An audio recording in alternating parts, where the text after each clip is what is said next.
મોટા મહારાજ સાહેબ,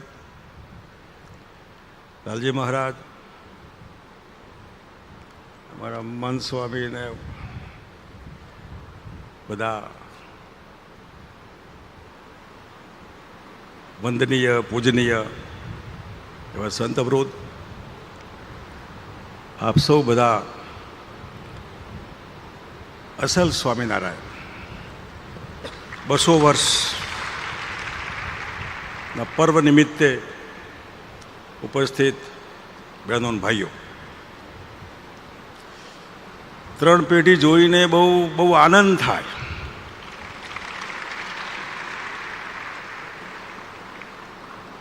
મારે તો મારા પત્ની અને મારા બા બંને કાળુપુર,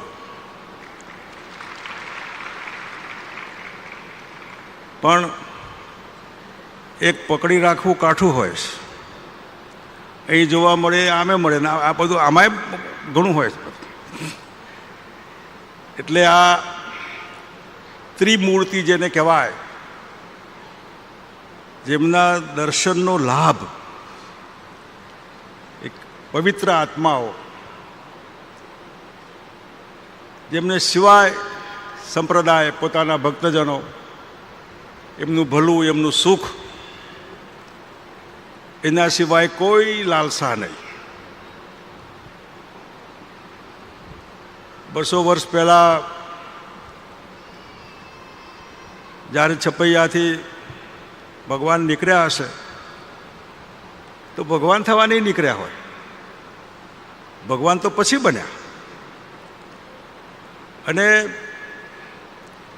એ વારસાગત કોઈ પણ જાતની કૃત્રિમતા સિવાય જાળવી રાખવી બહુ કઠિન છે. અને હું કહીશ કે મોટા મહારાજ સાહેબે અને કાળુપુર સંપ્રદાયે આ પરંપરા જાળવી રાખે છે. એ એમની વિશાળતા હૃદયની. આ બધામાં જે વાત લઈને જે તે વખતે ભગવાન નીકળેલા, 200 વર્ષ થયા, આજે એમ જ છે બધું. આ બધી મહેનત ગઈ ક્યાં? આજે વ્યસન મુક્તિ, બીજું ત્રીજું, હા ના.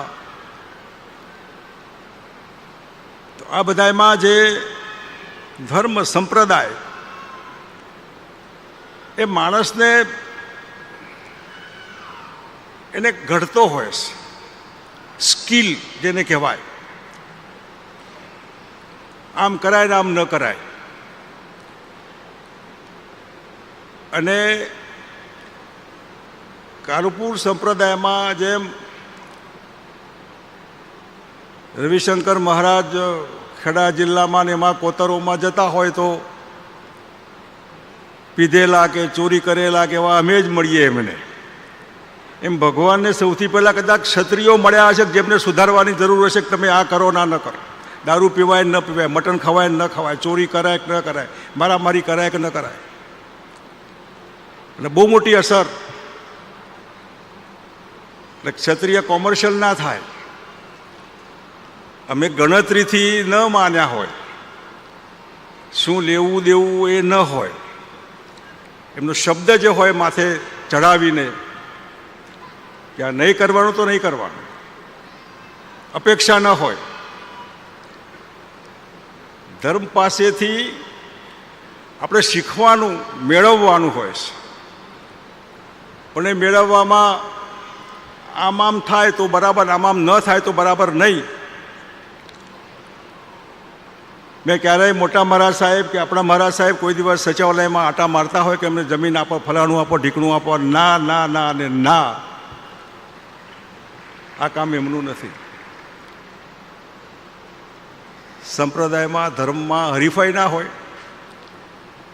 હરીફાઈ હોય તો અવગુણો દૂર કરવાની, સારું કરવાની, બીજું ત્રીજું વગેરે વગેરે.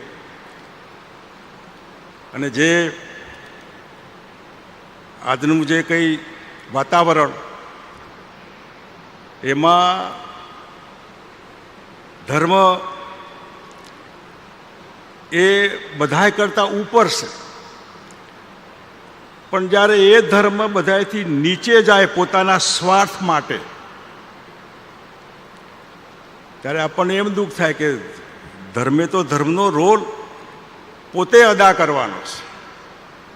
બહુ ઊંચી અપેક્ષાઓ હોય એમની પાસેથી,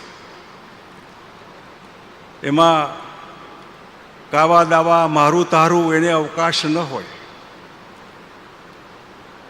ધર્મમાં મતભેદ ન હોય, નહીં તો એ ધર્મ જ ના હોય તો ધર્મના કપડાં પહેરવાની જરૂર ક્યાં છે? ભગવા કપડાં. ભગવા તો ત્યાગનું પ્રતીક છે. ત્યાગના પ્રતીક પછી શેના માટે બાકીના બધા ભવાડા શબ્દ ખરાબ છે પણ થતું હોય છે? શેના માટે ભક્તોના ખૂન થતા હોય છે? શેના માટે આ મારું ના તારું? અને એટલે આ ધર્મગાદી એ રાજસત્તા કરતાં ધર્મસત્તા પોતાના વ્યવહારથી ઉપર રહેતી હોય છે. કેટલીક ધર્મસત્તાઓ તો આમ સાષ્ટાંગ દંડવત કરતી હોય ને ત્યારે મને દયા આવે, શરમ આવે કે આ ધંધા તમે શાના માટે માંડ્યા?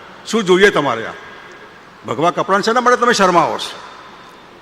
તો કાઢીને આવો ને મારી હાથે, એ જ કરવું હોય તો. એટલે આ જે છે તમે માન આય બધાય, એ જે તત્વ ખૂટે છે આજે. અને મને છેલ્લે ભગવું પહેરાવ્યું. ભગવા પહેરવાનો ટાઈમ છે, પણ ભગવા પહેર્યા પછી એ પ્રમાણે અનુસરવાનું. એ ભગવું લજાય નહીં, ભગવું શરમાય નહીં, એનું ધ્યાન રાખવાનું હોય છે.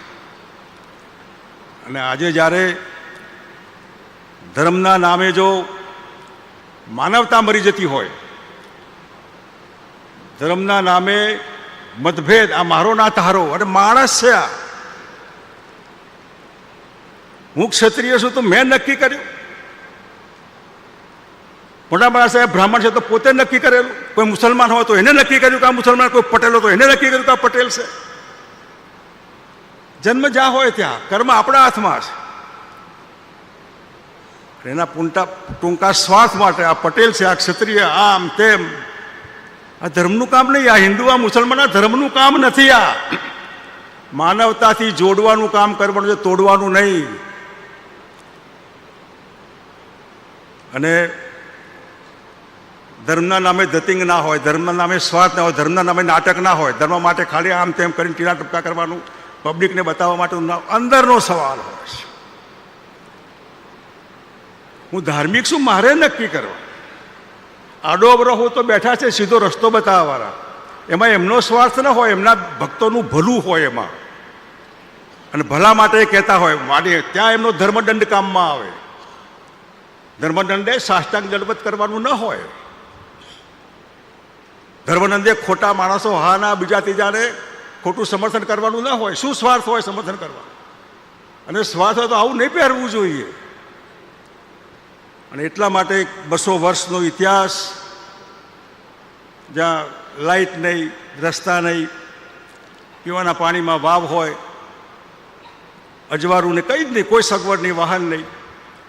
એવા વખતે જે કંઈ પુણ્ય આત્માએ જન્મ લીધો છે, અને એમાંથી એમને ફરતા ફરતા વિહાર કરતાં કરતાં ગુજરાત, અને ગુજરાતમાં ઠેર ઠેર અનેક ઠેકાણે એમને કોઈ બારવટિયા સામા નહીં મળ્યા હોય, દારૂડિયા લૂંટવાવાળા સામા નહીં મળ્યા હોય, મારી નાખવાવાળા સામા નહીં મળ્યા હોય. પણ મૂર્તિને જોઈને, કાયાને જોઈને માણસનું યુટર્ન થઈ જાય, પગે લાગે, સાષ્ટાંગ દંડવત કરે. આ તેજ, એ તેજ દેખાય છે આમાં. તમે આ ત્રિમૂર્તિમાં તેજ તમે જુઓ. એના પ્રતાપે એમને પોતે એક્ટ કર્યું હોય, પોતે કર્યું હોય, અને બીજાને કે આ કરો. પોતે બીજાનું બીજું કરવું હોય ને તમને આમ કેમ ન થાય. વાણી વર્તણૂકને વ્યવહારમાં ફરક નહીં હોવો જોઈએ. એટલે 200 વર્ષનું આ પર્વ, એ સરસ મજાનું આયોજન, એમાં ઓર્ગેનિક ખેતી, પર્યાવરણ, હા ના, એ તો ભાષણો થશે, અમલ તો આપણે કરવાનો છે, અમલીકરણ એનું. એ પર્વ નિમિત્તે જે ગઈકાલથી આ કાર્યક્રમ શરૂ થયો છે, ગુજરાતમાં એક અલગ મેક છે.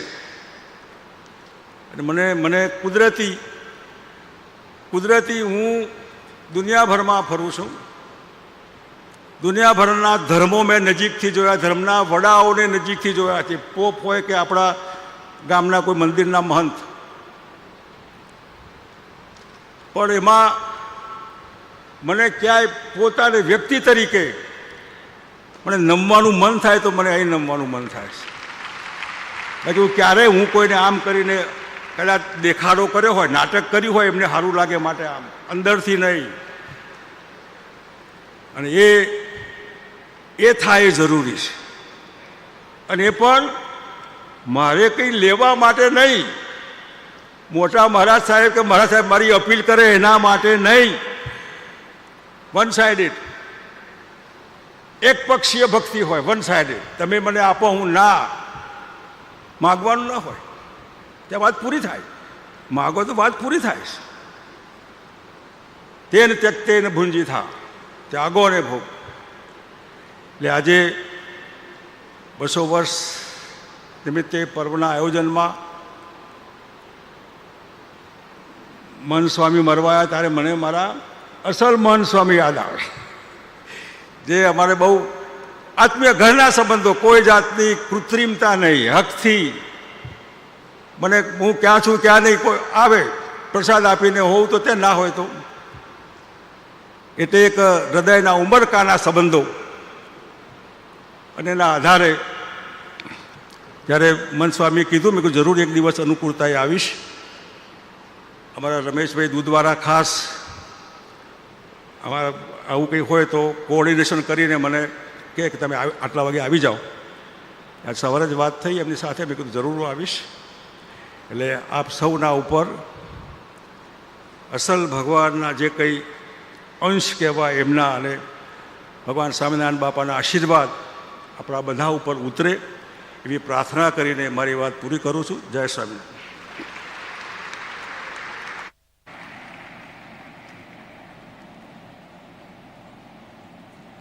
ખૂબ ખૂબ